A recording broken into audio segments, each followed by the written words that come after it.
So tonight we've got the Holy Trinity of environmental theologians with John Weaver, who was the former principal of South Wales Baptist College, Tim Judson, who lectures in doctrine and ministerial formation at Regent's Park College in Oxford, and Tim Middleton, who's my boss at the Centre of Baptist Studies in Oxford at Regent's Park.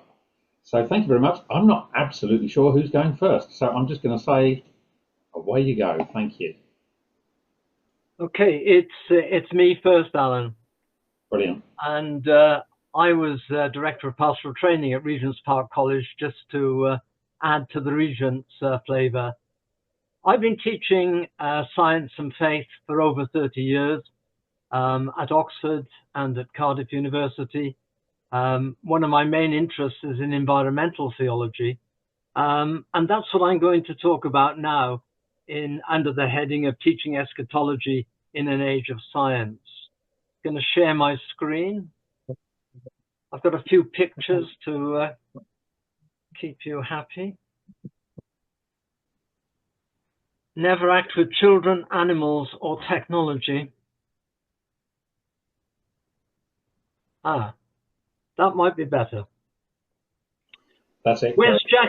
Wes Jackson and Robert Jensen in An Inconvenient Apocalypse, Environmental Collapse and the Fate of Humanity argue that humanity, even in wealthy nations such as the United States, is approaching an environmental apocalypse in which the near future people's capacity to sustain livelihoods will be diminished by environmental collapse.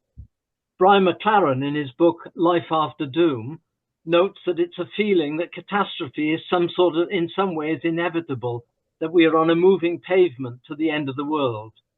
He works on 4 scenarios, all involving collapse: collapse avoidance, collapse rebirth, collapse survival, and collapse extinction, concluding that whatever environmentalists do, our best efforts are insufficient. Those in power are hell-bent on destroying the planet, and most people don't care. Welcome to reality, he says. And UN Secretary General Antonio Guterres, speaking at COP27, said, "We are on a highway to climate hell with our foot still on the accelerator."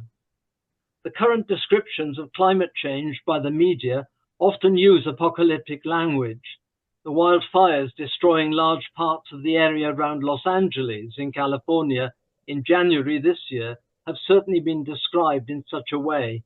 One witness said, "You looked as if you were driving into hell." For the Pacific island atoll of Tuvalu, apocalypse has already arrived. The latest Intergovernmental Panel on Climate Change, the IPCC, in its synthesis report published in March 2023, states that human activities, principally through emissions of greenhouse gases, have unequivocally caused global warming, with global surface temperatures reaching 1.1 degrees centigrade above pre-industrial levels. They recognize that continued greenhouse gas emissions will lead to increasing global warming, reaching 1.5 degrees centigrade above pre-industrial levels in the near future. Those are the best predictions they have. The statistics and scientific assessment of global warming and the resultant changes in weather patterns and the intensity of weather events is frightening reading for many people.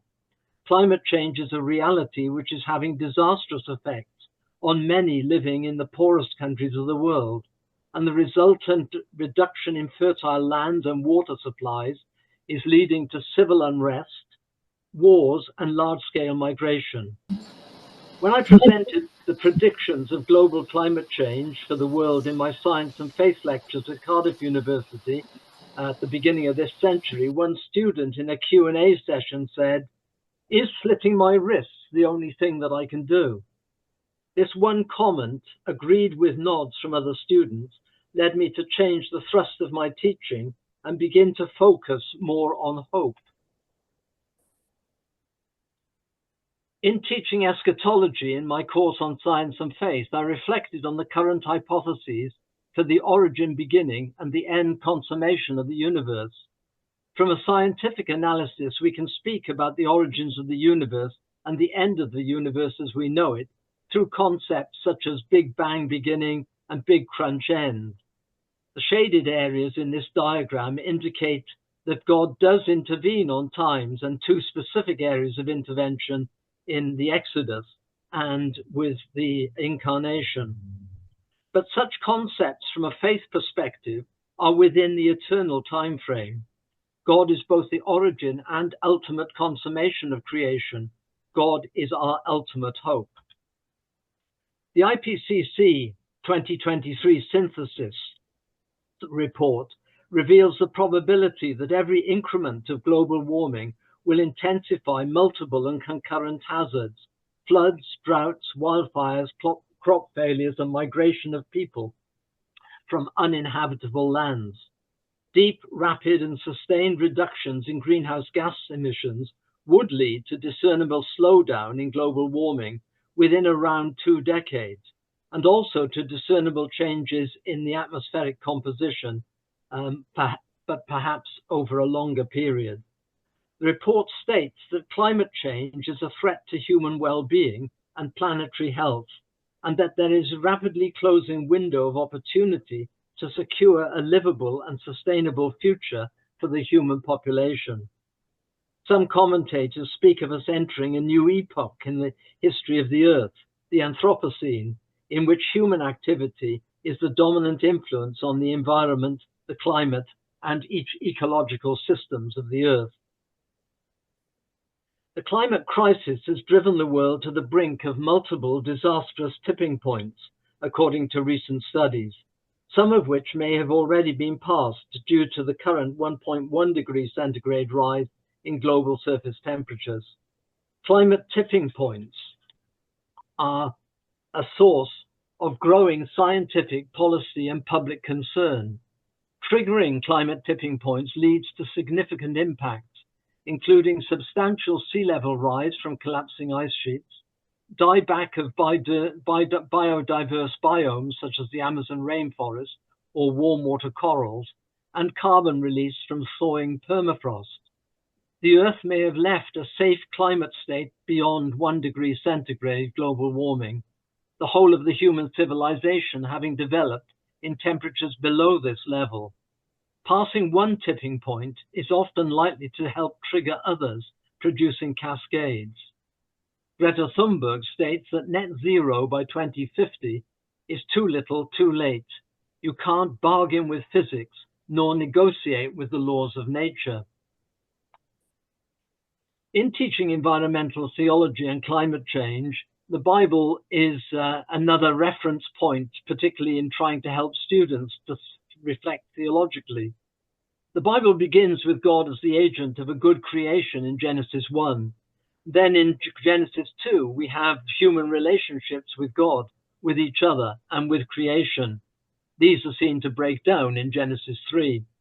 But the whole Bible ends with the work of apocalyptic imagination, the book of Revelation, in which civilization collapses in an orgy of economic desperation, religious corruption, desperate political violence, and ecological catastrophe. The prophet Isaiah in chapter 24 pointed to the degradation of creation and the destruction of human lives as a result of not keeping the covenant, our relationship with God. Isaiah prophesies that breaking our covenant with God leads to the abandonment of the vulnerable and the burning up of the environment. In his account of the gospel, John tells us that God so loved the cosmos that he gave his one and only Son, that whoever believes in him shall not perish, but have eternal life. That God did not send his Son into the world to condemn the world, but to save the world through him. We know that the creator of this world, therefore, loves the world and us so much as to give himself for the world, offering a restored and renewed creation and eternal life through his Son. In love, he rescues and restores what might otherwise be condemned. This is our hope. In the book of Revelation, John warns about the pursuit of wealth and power, worshipping the whore and the beast, leading to environmental destruction, much like today, says McLaren. The writer of the book of Revelation calls empire the beast, and the religious structures that support it the whore. But after the collapse a new ecological civilization becomes visible, the new Jerusalem of God which descends from heaven. The end of the book of Revelation offers the hope of a new earth, similar to Isaiah's prophecy at the end in Isaiah 65 and 66. But in both cases, the prophecy is that God will renew the earth rather than replace it with a new model. There is then the hope of God's renewal of creation, the whole of creation restored by God. But where can hope be found? So how's my teaching developed? The central focus of my lectures to various faith groups throughout this country has been hopeful disciples in an age of climate change. While I was speaking about climate change in Belfast in 2019, I visited the Titanic experience and learned about 3 ships involved in that tragic event. The Titanic, which sank after hitting an iceberg on the night of the 14th, 15th of April 1912, with a loss of 1,500 lives, and that was a catastrophe. The SS California, which was nearby, saw the iceberg, saw the distress rocket, didn't want to get involved, and sailed in the opposite direction, believing that there was no real problem. Of course, the Titanic being unsinkable.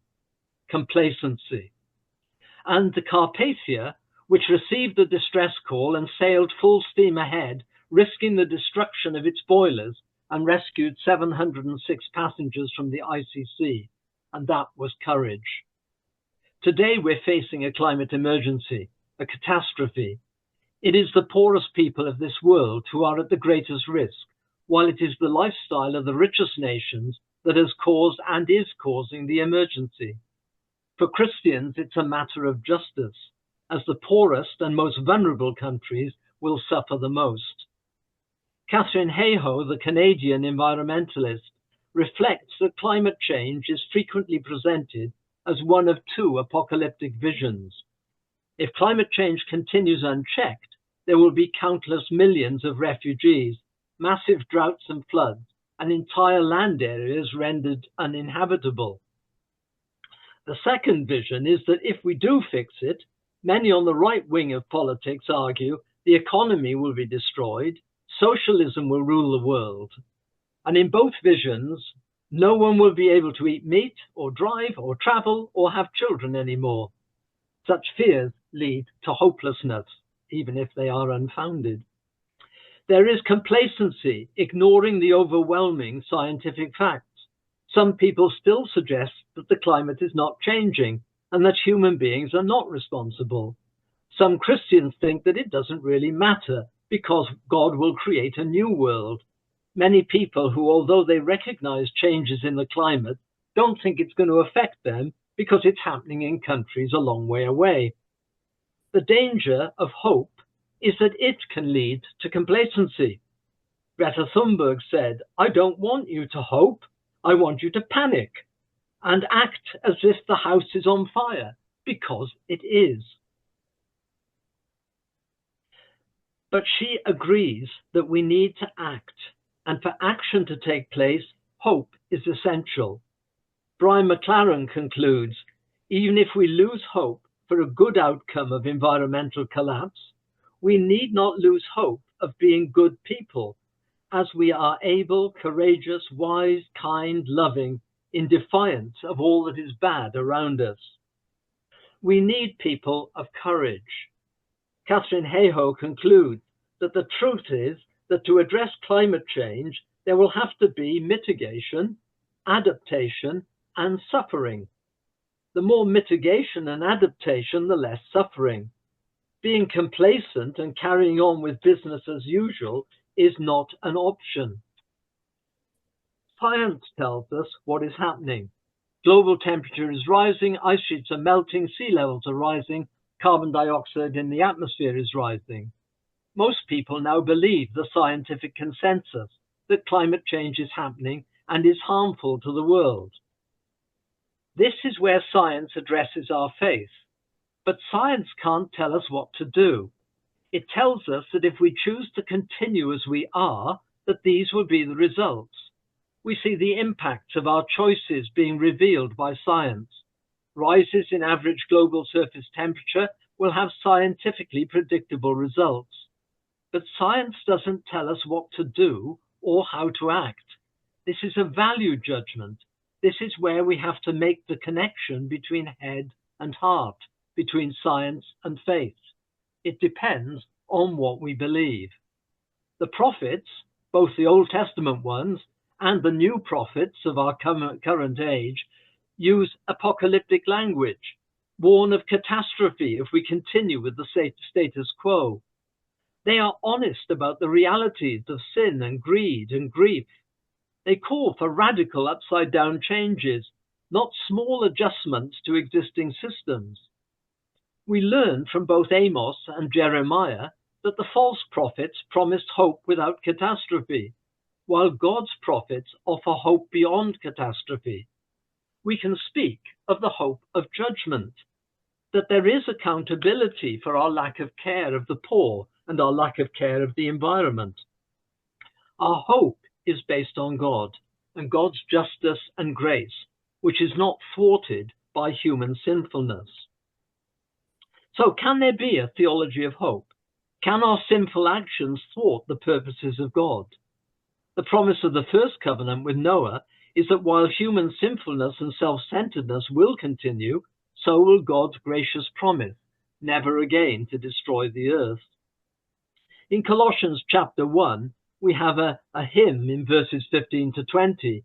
Christ is seen as the agent of creation, the sustainer of creation, and as Redeemer, the one who holds creation together. And if Christ is the source of every element in the universe, then no part of it should be treated dismissively. We bring together resurrection and redemption. While ultimate hope lies in God and God's consummation of creation, present hope within God's world is found as Christians realize their discipleship as kingdom people, finding their role as co-redeemers in Christ's mission in and for the world. Christians have a contribution to make. God created and entrusted the earth and will redeem the whole of creation, as Paul writes in Romans 8. But this cannot be a cheap hope. Human beings must act in hope. The Spirit gives us the possibility to be what we are to become, the children of God. We find the same message in Colossians 1, where Paul places the redemption of human beings in the context of the redemption of the whole of creation. And creation is brought back into relationship with God through the cross. This takes place as human beings find their restored relationship with the Creator through the cross, living as hopeful disciples. The 20th century theologian Jürgen Moltmann maintains that there can be no redemption for human beings without the redemption of the whole of perishable nature. So it's not enough to see Christ's resurrection merely as God's eschatological act in history. We also have to understand it as the first act in the new creation of the world. Christ's resurrection is not just a historical event, it's a cosmic event too. Christians are called to a hopeful discipleship in the light of our ultimate hope in God's promises and purposes. We live as those who are created in the image of God and cooperate with God's transformative action in and for the world. How we choose to live in the next 10 years will shape the next century. We need to become effective when it comes to climate action. When we hear or learn about what the real solutions look like and how many of them are already being implemented or will be in the near future, this can increase our sense of being effective. Collective effective action is even more important. The idea that together as a community we can make a difference. I saw this before lockdown in Loughborough, where churches had come together with the local government to reduce carbon emissions. We need God's renewing and God's empowering. Where is our hope? McLaren notes that every civilization that has ever been has followed the pattern of growth, exploitation, stability, conservation, release, collapse, and reorganization. He asks, how do we navigate turbulent times and land in a better place? and notes that after the fall of the Roman Empire, monastic communities sprang up. And in our day, we've seen the growth of many different green movements and other social movements and religious festivals. But our prime motive is to love, as Jesus calls us to love God and to love our neighbors. Different possibilities then arise. We find courage and confidence, not in the likelihood of a good outcome, but in our commitment to love. At the heart of the Christian message is hope. But to the comment, God is in control, Catherine Hayhoe responds with a biblical sense of accountability for injustice, that we reap what we sow. Complacency and misplaced optimism are forms of false hope. False hope is a defense mechanism when we feel helpless in the face of a seemingly impossible problem. True hope must recognize the risk and understand what is at stake. She states that rational hope accepts that success is not inevitable or even entirely probable. The practice of hope is searching for and sharing stories of people who are making a difference. For example, my friend Pete Turner and his Christian friends in Sully in the Vale of Glamorgan, who have bought and are developing a land of some 20 acres where they are encouraging different habitats and are planting several thousand native trees, which they will use to teach and encourage young people to appreciate the value of the natural environment. The project aims to reduce atmospheric carbon, create a habitat, whilst also providing space for youth work. Greta Thunberg's hope lies in the morality of human beings, who once they have been made aware will act. Together, we can save ourselves. Yet Christian love may or may not provide a path to a happy ending to our predicament, but it can provide a way forward as we live one day at a time into the unknown future, but in the certain experience of the God who accompanies us. In Christ, we live as hopeful disciples, restored to our full humanity as God's stewards of creation, embodying the image of God, who has declared creation good and calls on human beings to exercise a godly care of the whole of creation.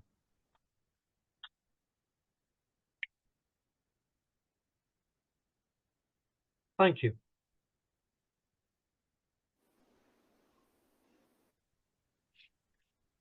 Thank you very much.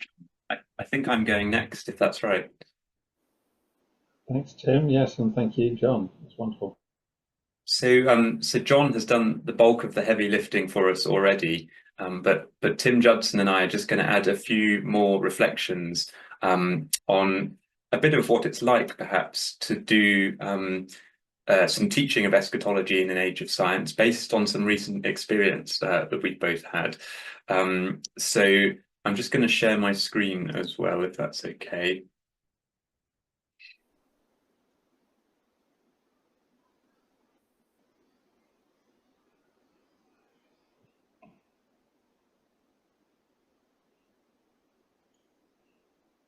Hopefully that's come up all right. Perfect, thanks. Great, thank you, Alan. So Tim and I both currently teach at Regent's Park College in Oxford, and I've been fortunate just this last term to be involved in teaching both ministerial students who are training for Baptist ministry and also undergraduate students taking a BA in theology and religion, and to discuss with both sets of students some of these questions around eschatology, the end of the world, and environmental concerns. So I just wanted to add a few reflections, partly about the cultural context that I think we're in when we're talking about some of these issues, a little bit about our institutional context, specifically that we have at Regent's, and then a few concluding reflections on what I think are some of the challenges actually for having these sorts of conversations. So to begin with, I want to say a little bit about our present cultural context, because I think our culture at the moment is very, very interested in the apparent end of the world. So if you do an internet search for religious apocalypse and the end of the world, or at least when I did it, this is the first image that comes up.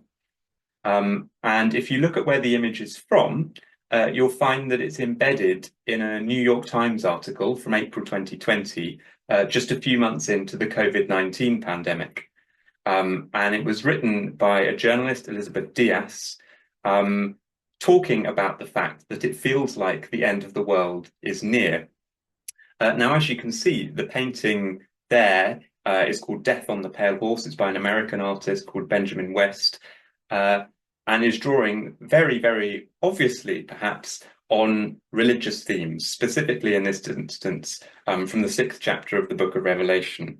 And what I think is interesting, therefore, is that in a kind of apparently secular news article in the early months of the COVID pandemic, one of the things that people were immediately reaching for was the religious imagery of apocalypse to describe the present moment.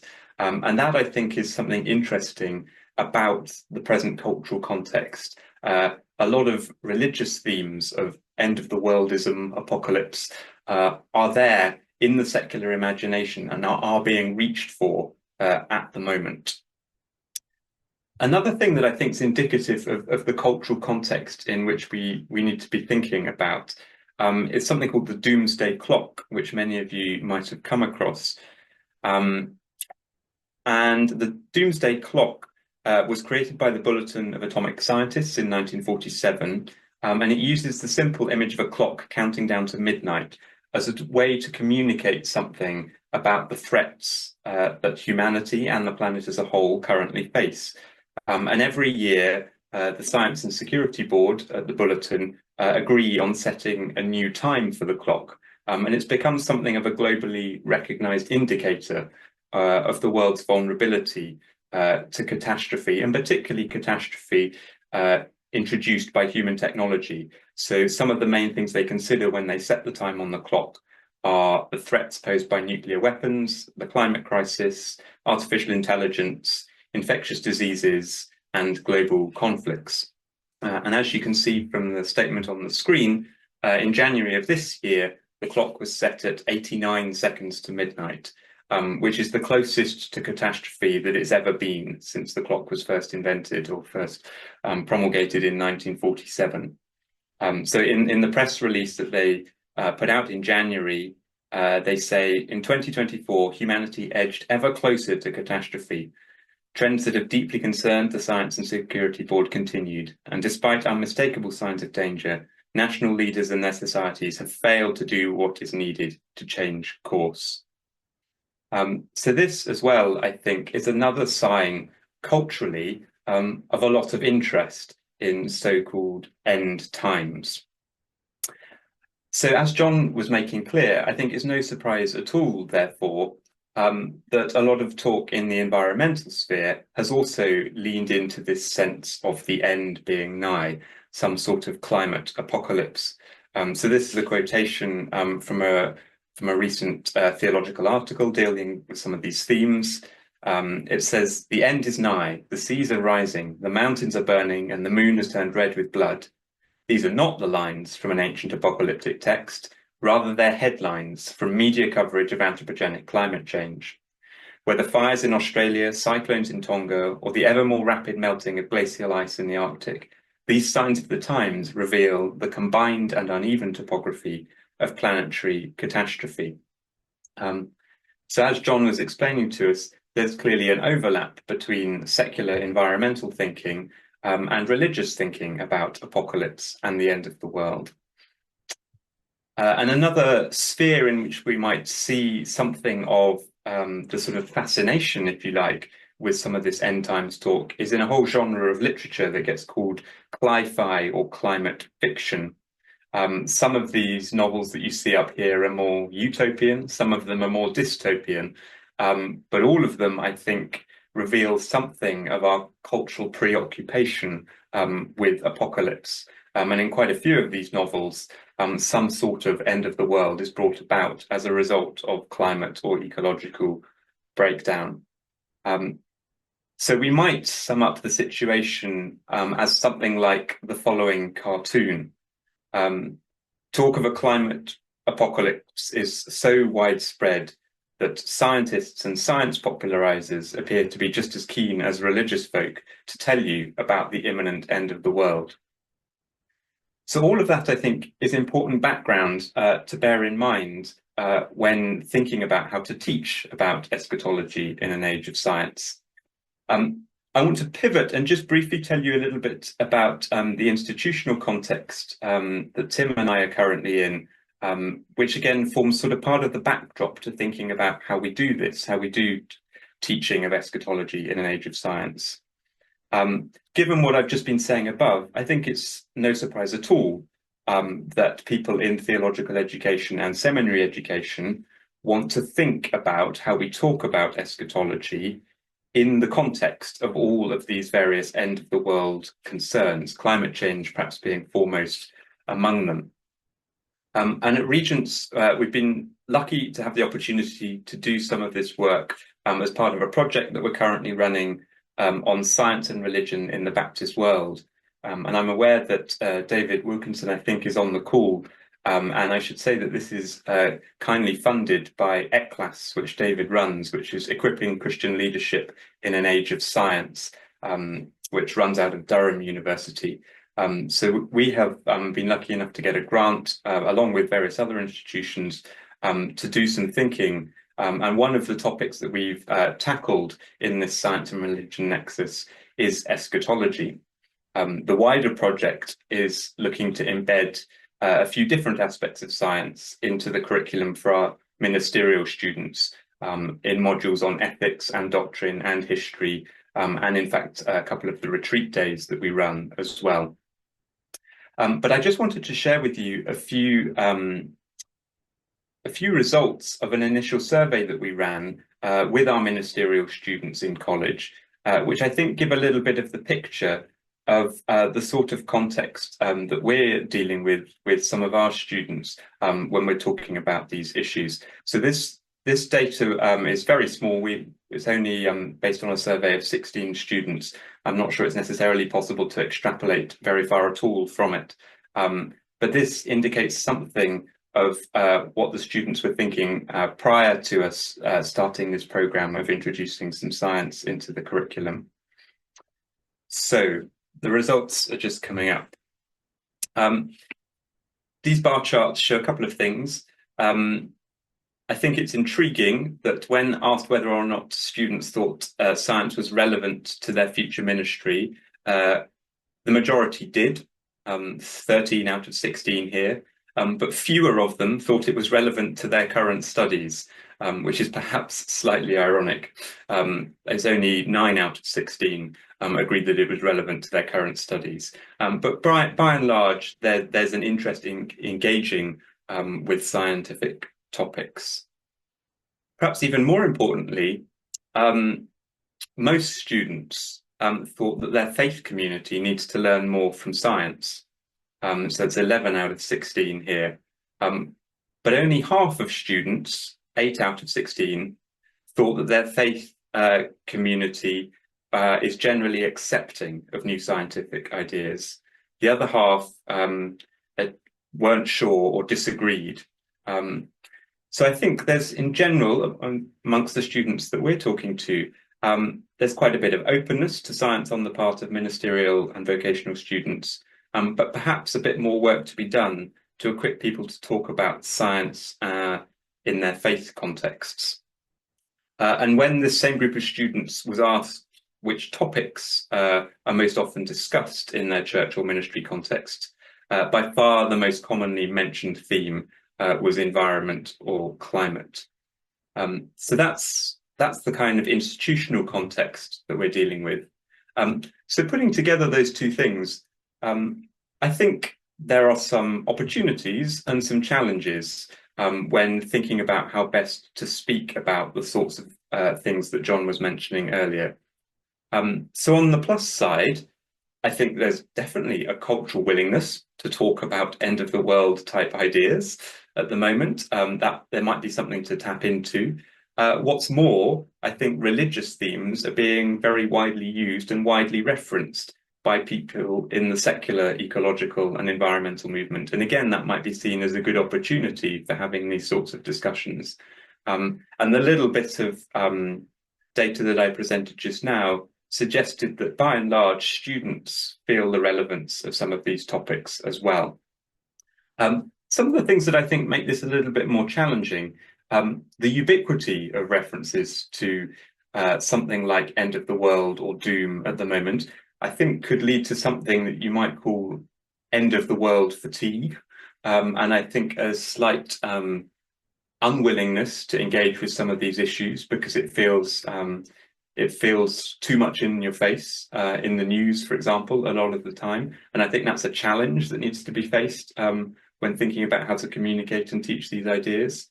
There was also a small amount of evidence in the data I just showed that some faith communities might actually be resistant to engaging with the scientific side of the equation in relation to some of these questions. And I think that's a hurdle when thinking about how best to do teaching in this area. And then finally, and I think this is probably actually the most challenging or the most difficult thing to think about here, is that there's a risk when talking about eschatology of becoming demotivating or fatalistic. So whatever one says about the kingdom of God or God's action in the world, there's a very real risk that if it's not kind of communicated with enough balance, then it can dissuade human beings from taking action on the issues at hand here. So there's a very fine line to be walked, and again, John touched on some of this, between a very real need and hunger for hope, and a very sort of problematic situation that emerges if one is to offer false hope, and working out exactly how to kind of walk that tightrope, I think is actually very tricky. That's more than enough from me. What I want to do now is to hand over to Tim, who I think is going to say a little bit more about the session that we actually had in college recently, which Dave Gregory, who's also on the call, I think, was kind enough to come in and help us with. But I'll hand over to you, Tim. Cool. Thanks, Tim, and thank you very much, John, as well for sharing. I'm just the sort of light bit of sprinkles on the otherwise delicious cake that those two have baked for us this evening. Yes, I was going to talk briefly a little bit about a session that we had with Dave Gregory, specifically looking at the relationship between or what a doctrine of eschatology can learn from science. And to give you a context for those of you that aren't aware, I teach the Christian doctrine for our ministerial students. And in the Introduction to Christian Doctrine module, which we take, as well as looking at a lot of the sort of classical themes, one of the things we try to do is to explore ways that people have tried to depict or convey something of their doctrinal ideas in different ways, either through art or through film. And it made a lot of sense to kind of fit in a sort of session on how science can kind of interact with themes of eschatology. And Dave came in and encouraged the students to do a little bit of reading, but it was really helpful for getting a lot of the students to think pastorally and theologically. And I think often we talk about being theological or pastoral, and I think within the course I teach, we tried very much to encourage people to say that actually to be pastoral is to be theological and vice versa. And Dave highlighted some really interesting questions that very much speak into a lot of the stuff that has been shared this evening. How do you support people who have questions and concerns about the end of the world? How do you support somebody who has an interest in science and that makes them wonder about the validity or the place of the Bible in their faith, and the incredible mix of points of view that we have as pastors of churches in different spaces. And I think one of the big things that really came out of that in the dialogue with a lot of the students afterwards was that there's a big difference between theory and practice. And that in theory, they're the same thing, but in practice, they're not. And actually, one of the challenges for a lot of the thinking that we really need to do is to translate that into the kind of the way that people live their lives, not just in terms of the practicalities of how to face the day with hope, whatever that hope looks like, but also in terms of the sort of habit formation and the sort of communities that we're encouraging people to form. And that leads me really to just highlighting a couple of things that have emerged through conversations with the students, and I suppose my own observations about the overall kind of curriculum that we offer at Regent's Park College, which may or may not be similar to other places. Other Baptist colleges are available.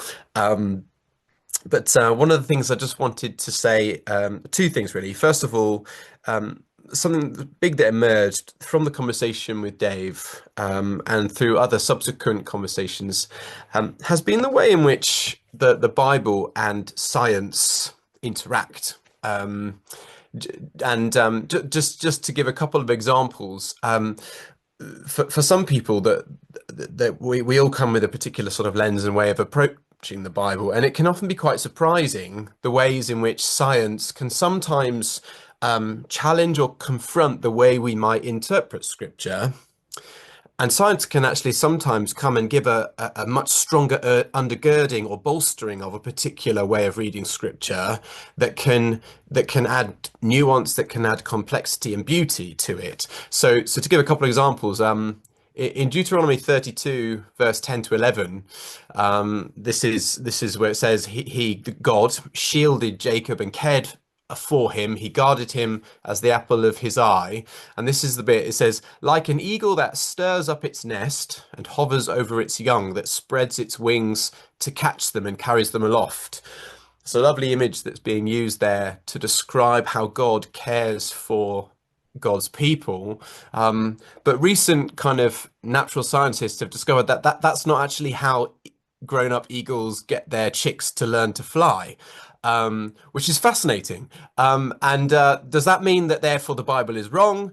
No, I don't think so. But something that's maybe been assumed to be a given in terms of the way that eagles operate, nurturing their young, makes us read that passage of Scripture slightly differently, to recognize that it's a metaphor. It's an image for how God is at work, particularly in His people. But similarly, on the flip side of that, Jeremiah 12, verse 5, this is God speaking, says, if you have raced with runners and they have wearied you, how will you compete with horses? Now, I've read that verse a number of times, and I just assumed it was sort of hyperbole. You know, if you tried running with normal people like yourself and they've tired you out, how can you compete with horses? Of course you can't. But I've just got into long distance running in the last year, and I've discovered that there are actually foot races where human beings race against horses, and sometimes they win.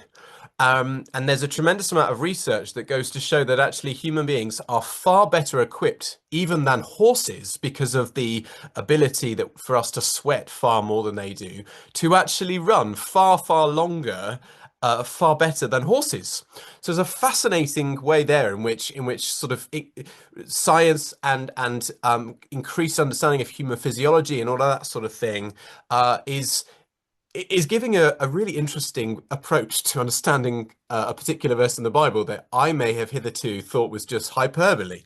So I think that's one of the things that I want to highlight about the way in which often actually the Bible and the science and sciences, and I don't just mean science in terms of sort of cosmology, but as I've intimated, the social sciences, natural sciences, geology, all of these sorts of things actually have an incredibly fruitful way of enabling us to navigate this faith journey with our communities as well as for ourselves.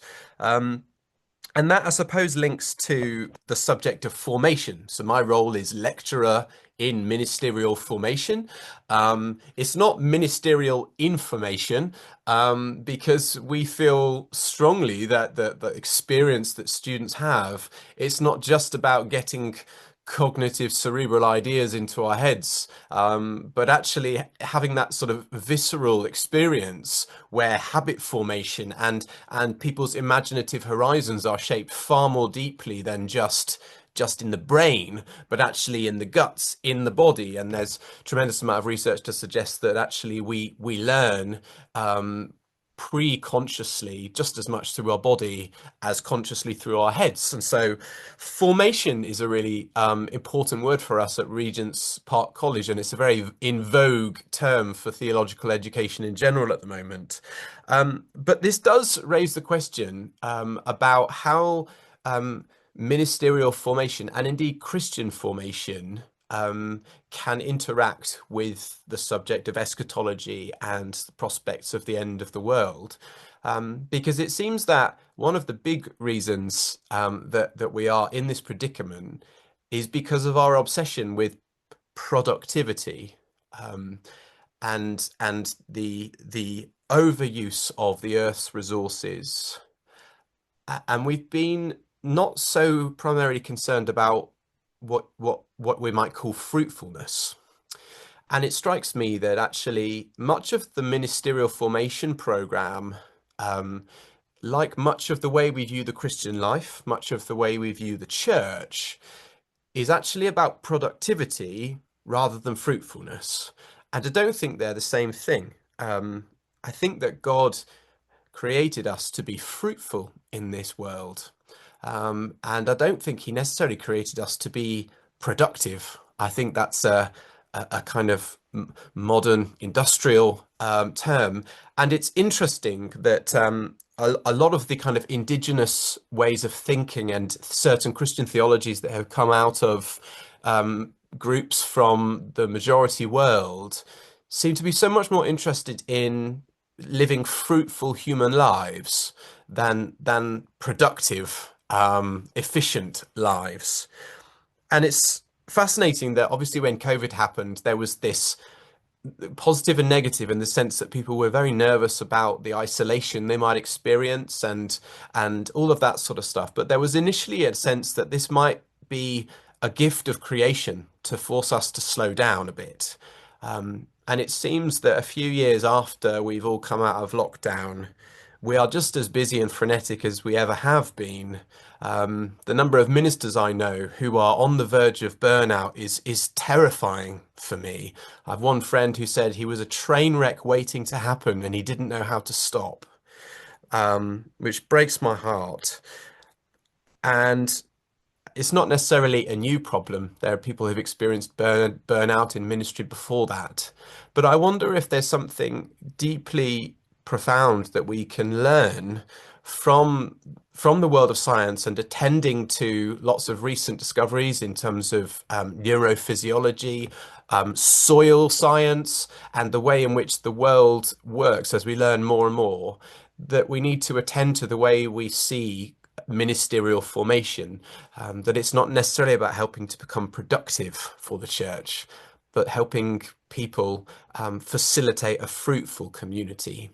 And I mean that taking a lead really from what we can learn from creation itself.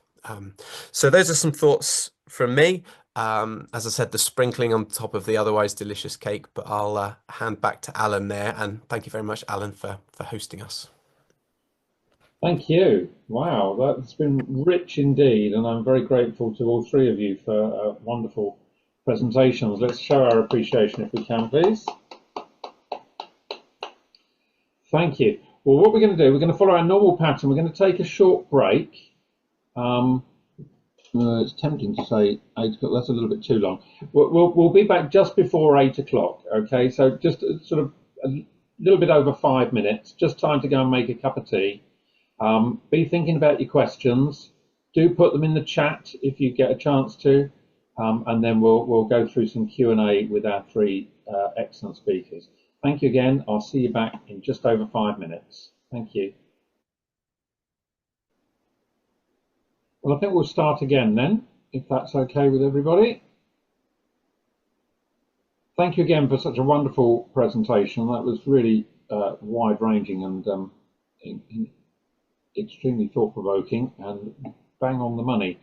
The first question, Bishop Laurie Green has had to leave, but he's left his question for us to ponder. He says, I have to leave, but I wonder if God's poor, who have after all been living in the face of catastrophe for generations, my own East End upbringing is in my mind as well as the global poor, whether they have answers to share. Jesus seems to show extraordinary interest in their experiences and the closeness of the suffering God. Is it to do with solidarity born of fear or solidarity in action, the body of Christ, church on a macro or micro scale, and so on? I wish I could stay to hear if light is thrown on this more contextual approach to theological learning. Does anyone want to pick up that ball and run with it? Thank you. Alan, I would say that my experience in Brazil, in Central America and in Nepal has taught me to listen always to the voices of those that I meet. And I think that I'm not sure that the people I met would have answers, but they would certainly have a great deal to challenge us on the way in which we treat creation, and particularly in areas of biodiversity and the use and supply of water. Right, yeah. Thank you. I wonder if I could come in, because I think it's a really interesting question. Yeah, one of the questions I've ended up asking myself, again, this was for a lecture I was giving on eschatology. When we talk about the end of the world, who's ending and which world? And I think it's very easy to conflate multiple things here. So again, I think John mentioned for people living on Pacific Islands, their world has already ended when it comes to sea level rise and climate change. That's already happened. So to use this end of the world talk as if it's something that's going to happen in the future, that's not equally true for everybody. And I think some of what Laurie's question is hinting at gets at that difficulty. One book that I think I've heard spoken about that I think is quite interesting and quite helpful here is a book called Radical Hope by Jonathan Lear, who's a philosopher, and he specifically writes about how one thinks about hope in the context of specific indigenous groups in North America whose whole way of life was ended, has come to an end. There is no future for some of these indigenous groups. And in conversation with one of the former leaders, thinks about how it's still possible to have hope. So yes, there's an awful lot to be learned, I think, from talking to those people whose worlds have already ended in various senses, and also remembering that this sort of perhaps slight obsession with, quite rightly so, but obsession with sort of current climate apocalypse is perhaps a kind of slightly less global phenomenon than we might imagine sitting in the privileged West.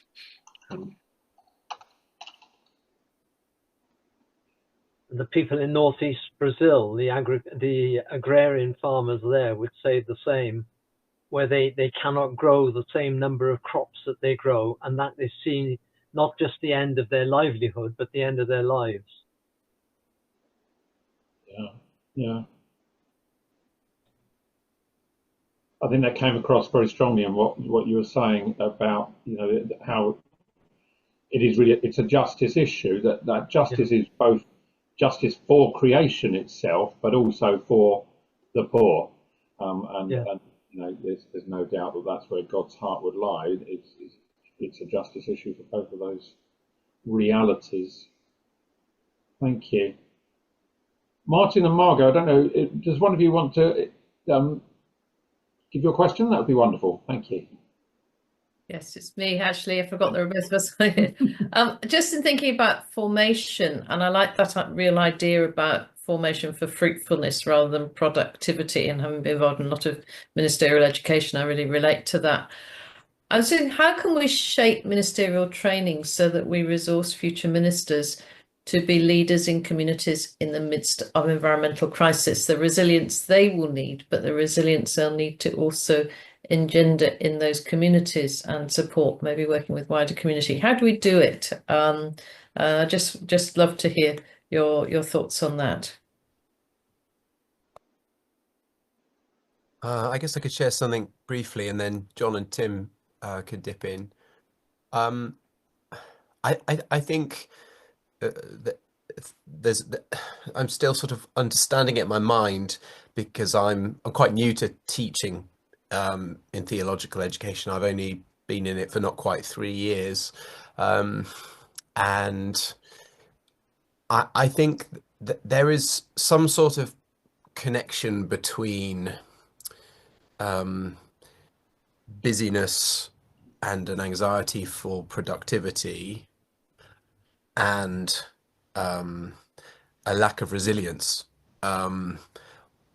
or a lack of peaceableness. And I think for people to be able to have the resilience and hope and ability to walk alongside others through what is for some people a terrifying point in world history, I'm not sure that going even faster and trying to be even more productive and active is necessarily a good long-term solution.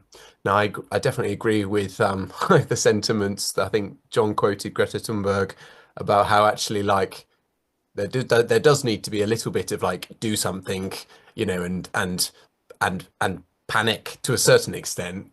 But I think there's a big problem in letting that be normalized in what drives us. And I think a lot of people who are ministers are quite dangerous if they're driven by a sense of reactionism.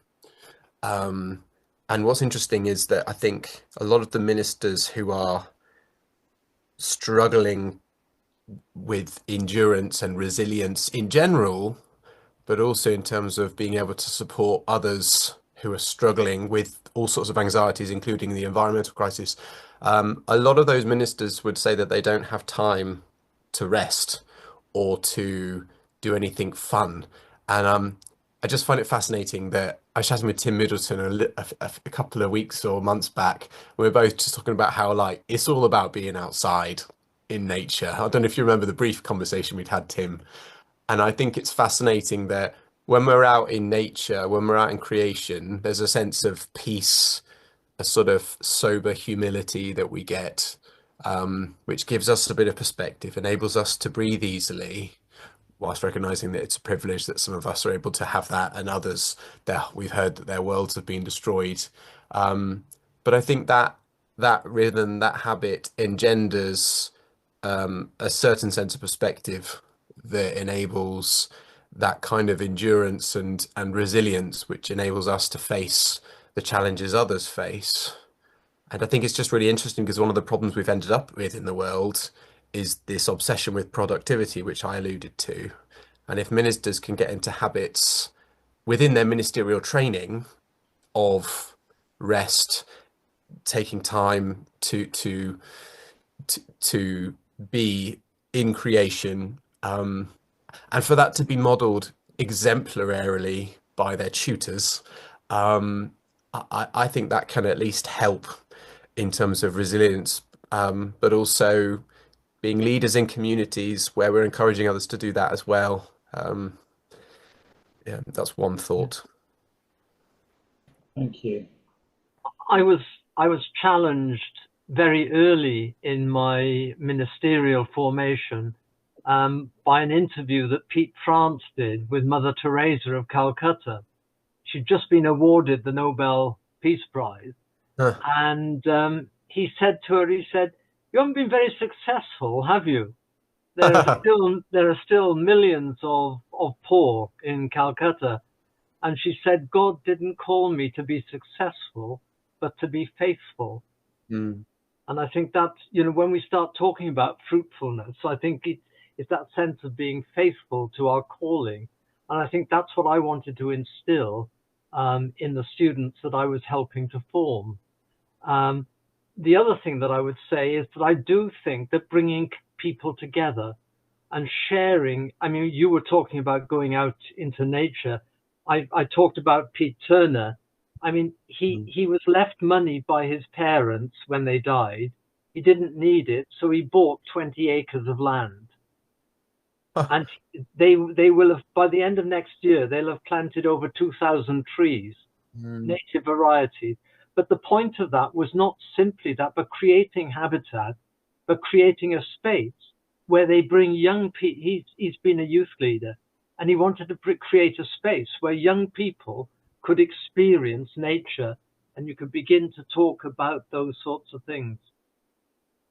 Can I add just one further thing very quickly, which is that I think this is a really interesting contrast between kind of productivity and fruitfulness. And one of the things that the language of productivity makes me think of is the idea that we might somehow be able to, quote unquote, solve climate change. I think 100%. Yeah. that way of talking stems from that same capitalist mindset of productivity, that it's yet another issue that we can just solve and work through. So I don't think we're in the business of preparing ministers to be more people to solve climate change. That's not to say that we shouldn't where we are still able to, but there's a lot that is not within our power to solve and to control, and therefore we might be in the business of equipping ministers to cope with and live with climate change. So it's adaptation as well as or alongside just mitigation. And so there's a slight emphasis shift in the sort of ministerial education that's needed. And I'm very conscious that this is where we're walking that tightrope again between fatalism and hope. I definitely don't want to say that we give up on things that we can still solve, but there are some things that I don't think we can solve, and that's where we need to be equipping people to live with rather than have control over them. That's the two sides of complacency. Yeah. I mean that one side of complacency is fatalism. So. Thank you. We'll go in a slightly different direction. David Instone Brewer has a very short but very big question. David, would you like to express that? You're on mute. Oh, and we can't hear you.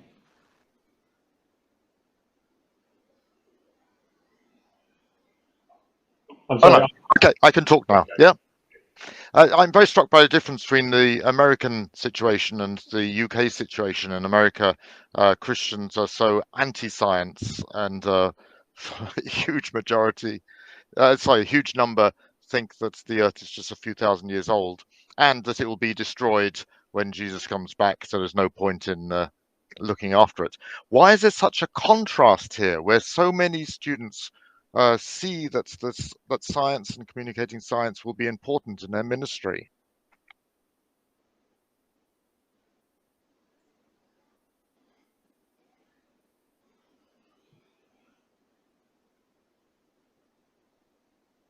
The question isn't.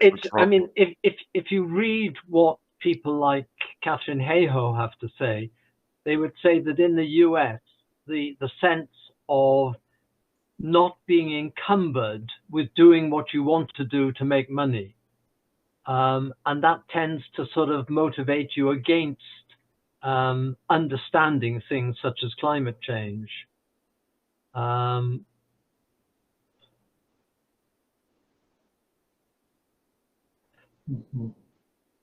Sorry, are you thinking that everyone in America is rich? Because there's but there's far more poverty in America than there is here, and especially among Christians. Christians in small churches are worse off than most people in the UK. But there is a very strong power leadership amongst particularly the right-wing churches in the States. And people are influenced by people at the top who tell them what to think and what to believe. But yes, I agree with you. I mean, yes, the poverty is far greater. Or or should we say the disparate nature between rich and poor. It's a much wider gap. I think it's also, I mean, I think in the States generally a lot of things are more polarized, aren't they? I mean, I was chatting with a pastor of a church. Wasn't a Baptist church, I might add, but it was a pastor of another church in the town who was sort of having a big rant about Greta Thunberg and the Extinction Rebellion, and just sort of said to me, "Oh, I don't know why they're going about God's going to destroy the world when He wants to." And this was a British pastor. Yeah. So I think it's probably just less stark in our country. It's maybe less stark in our country.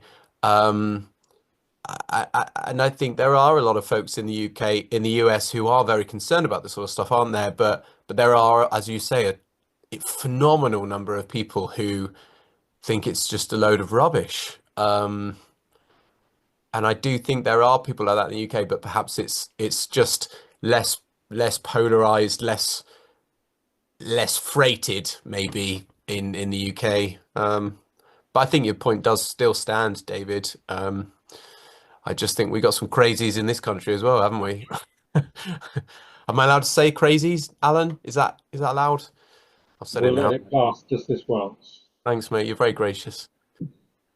Rob McCrory asks a question about invited. So we talk about science in seminaries, but what about getting the scientists into the seminaries? Now, I'm not quite sure, Rob, whether you're suggesting that the theology might affect the scientists, or that the scientists might help to teach the theologians. Do you want to expand on that? Sorry, yes. My thought is that more scientifically literate pastors might actually be more effective at leading their congregations to this sort of rational hope that Catherine Hayhoe was talking about. Yeah, I mean, perhaps I could speak to that. So I mentioned this program that we're running at Regent's Park is just one example of Science for Seminaries project, and there are lots of other ones that ECLAS have funded at other seminaries and theological colleges around the country. And I know that some of those have run what they call a Befriend a Scientist program, where people training for ministry.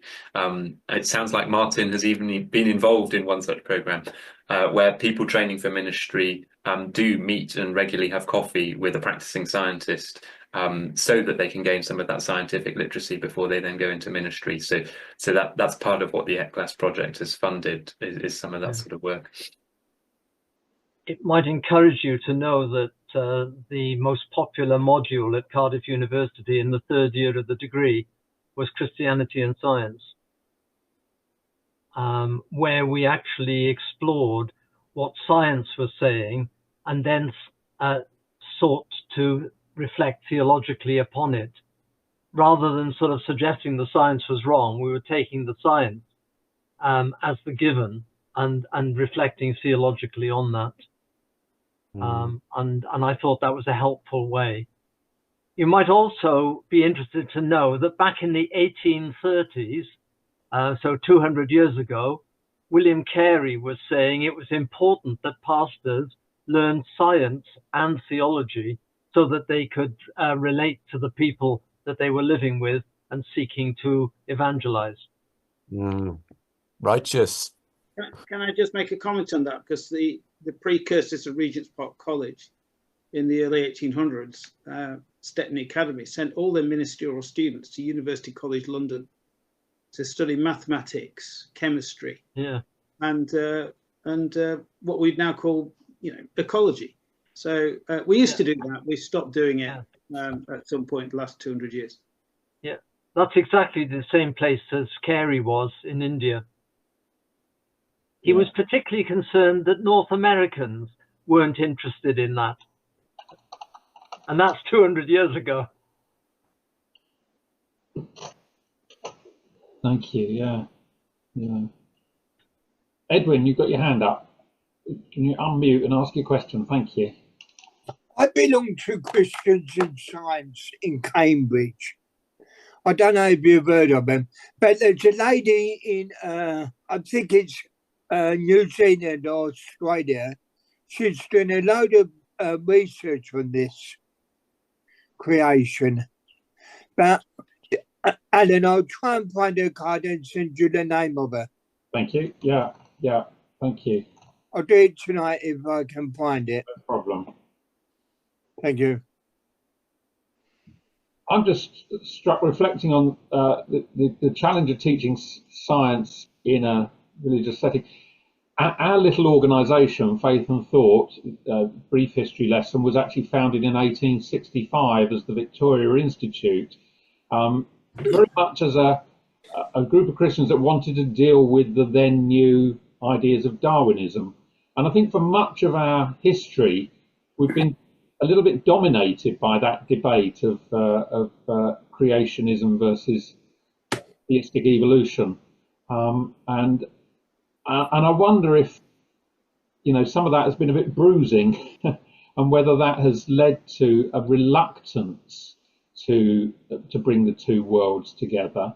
We're back to David Instone Brewer's question: why is it that there are large parts of the church in America that would hold a very different view on those matters than the church in the UK? I just wonder if there are reasons why that leads to a bit of scientific skepticism, because we view these debates as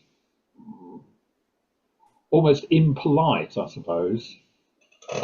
I think there's something in that, Alan. I think quite a lot of the science and religion conversation has been dominated by evolution in a way that's potentially unhelpful, because it has that sort of kind of unpalatable feel about it, because there's so much acrimony. I remember when Pope Francis wrote his encyclical letter on climate change in 2015, I remember seeing a news article about it, which said something along the lines of science and religion finally agree. And for a while, at least, it felt like talking about climate was going to be less contentious. It was going to be an area where theologians and scientists could agree on the fact that something needed to be done about this. Some of what we've been talking about today might go against that, but initially it would seem that it's a sort of different part of the science and religion conversation that doesn't necessarily have that kind of 100-year history of conflict necessarily, but whether that continues to be the case, remains to be seen. Thank you.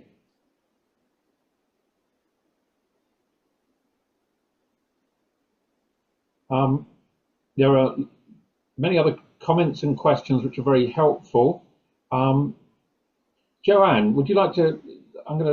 Your question about rational hope and that God might be using climate change to his own ends. Do you just want to express that for us? We tend to see what's happening in the world and what we believe is something entirely separate. But we know from looking back through history and through the Bible that some of the things that we read about in Scripture actually relate to natural events that happened. They just happen to coincide. But when I see the world, and I mean even this week after the earthquake in Myanmar, several people said to me, well, how can there be a God when so many people die in just one earthquake? But you look at the world and you see the world was designed with these tectonic plates that are constantly moving. And yes, they lead to volcanic eruptions, they lead to earthquakes, they lead to tsunamis. But think of the number of people who survive because of the fertile soil that exists in the valleys around volcanoes. And when you probably look at it, the overall growth is far greater than those who die when the earthquake comes or the volcanic eruption comes. We don't see the world as something which isn't static. We forget that it is constantly changing and evolving. And I'm not saying that that means that climate change doesn't matter, but I think we're trying to control something which is bigger than we are. It doesn't mean we don't have a responsibility, but, you know, local authorities make a big fuss about recycling. Instead of forcing us to do recycling, why not force the people who supply us with goods to change the way they package them? You know, why are we still buying bottles of water? Why do we have shops selling bottles of water in the first place? You know, our whole response to climate change is almost shutting the door after the horse has bolted it. We're allowing the problem to be created and then trying to deal with the aftermath, instead of dealing with the root problem, i.e. our approach as a consumerist society with our excesses and our excessive packaging and all of that, and deal with that first, and then there won't be so much need to find ways of recycling stuff because we won't be producing it. You know, you buy something from the supermarket and it's in a plastic packaging, and which may or may not be recyclable. What's wrong with selling stuff in brown paper bags, which don't cause a problem? But yet, we as Christians aren't empowering those within our churches to lead by example and to stop buying bottled water and to stop buying stuff that's unnecessarily packaged and set an example out there. I think there's a lot in what you're saying, Joanne. One of the things that strikes me is, I mean, I certainly think about the sorts of harm and damage we cause as, if you like, sin, an ecological sin. But the way I tend to think about that is as it being something structural rather than individual. So as you rightly say, an individual consumer has very little power to change things, and to blame individuals for their behavior and their carbon footprint doesn't make a huge amount of sense when they have so little control about what they buy and where they get it from and how they travel. But I do think there are structural problems in society and a structural form of sin that causes ecological and environmental damage. So in that sense, I would draw quite heavily on those kind of liberation theology traditions that see the problem as structural in that regard.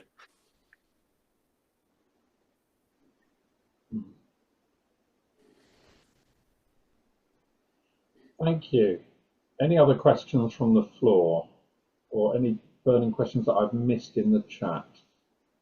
People want to voice. Just unmute yourself and ask.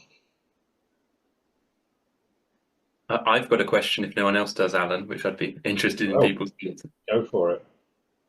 So I guess it relates to what I was trying to express at the end of my little presentation, which I'm not sure I did very well, but you certainly hear it said that we should perhaps be talking less about climate change and end of the world, particularly to young people, because we're just inducing climate anxiety, for example.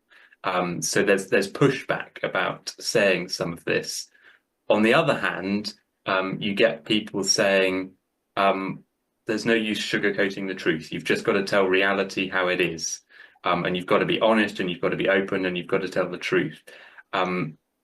How do you walk that tightrope between being sufficiently hopeful that you're not pointlessly giving people anxieties that they don't have to deal with or shouldn't have to deal with, but also being honest about, particularly in relation to the climate, how bad the situation is? I don't know, I'd just be intrigued if anyone else has any thoughts on how you navigate that tension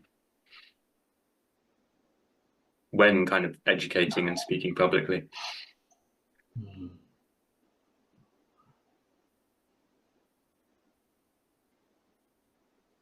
What gets me is, I mean, I work with lots of people in their 20s and 30s. I'm one of the oldest people in the lab, and they will go on about climate change and want to cover the planet with cycle tracks so they can cycle everywhere, but then they'll still buy cheap fashion, a throwaway fashion. And there's almost a hypocrisy in what they're saying. They will still support things that actually create a lot of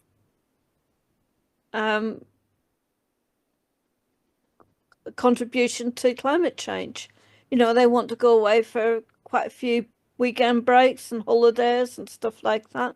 They don't think twice about jumping on an airplane. So they'll jump on an airplane to go to Europe for a weekend and then say, I'm anti-climate because I use a car to get to work every day when there is no public transport alternative. So I think in actual fact, there's almost a hypocrisy going on in that the people telling us that we shouldn't be using our cars are probably generating an awful lot more pollution than we are as individuals, just going about our normal day-to-day life. I mean, I don't fly anywhere. I stay very much in terra firma. I've been on a plane about 10, 12 times in my entire life of 60 years. But we've got people who say they're anxious about the climate, but yet they'll make, you know, trips to go on holiday and live in an unsustainable way in every other respect. But they'll home in on the fact that people should be cycling from A to B instead of using their car. So it's what's convenient for them that they're willing to make a big noise about, and then they feel to deal with, you know, throwaway fashion, which is contributing massively to the pollution problem in the world.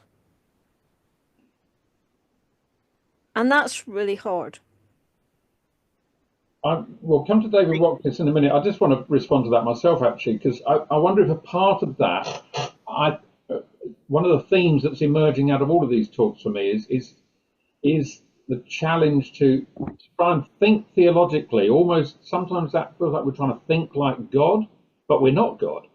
And our human finitude is inescapable. And as finite humans, we make flawed and irrational choices, but at least we're trying to make some choices, you know. And I just wonder time and again whether the challenge is to get that right balance between trying to think as God thinks and see the problem as God sees it, but we are not God, and our actions need to be human actions.